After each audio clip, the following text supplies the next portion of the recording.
Welcome back, everyone. In this lesson, we're going to learn how to customize the appearance of elements using a language known as CSS. CSS is just a set of rules used to define how specific elements are supposed to look. Once a rule has been defined, all elements affected by that rule will automatically follow it. CSS is usually written in an external file, but for this first lesson, all of our rules are going to be placed within this style tag.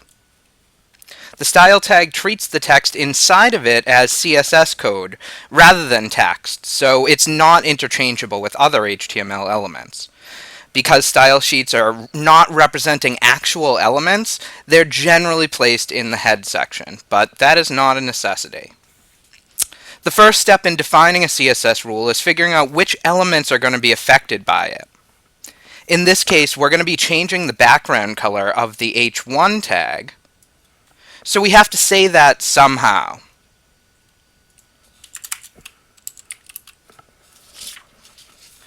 By writing h1 in the style sheet, we're specifying that h1 elements will be the target of this rule. This is known as the selector. Selectors are necessary to control which elements are going to be affected. Next, we need a set of open and close curly brackets to indicate where the rule starts and ends. Inside these curly brackets, we simply state what we want to change. Let's start off small by changing the background color to black.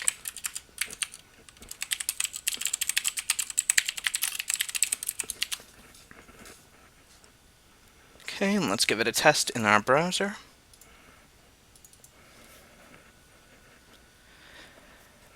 Background color is just one of many properties that could have been changed here. Regardless of which property is going to be changed, it will always be followed by a colon,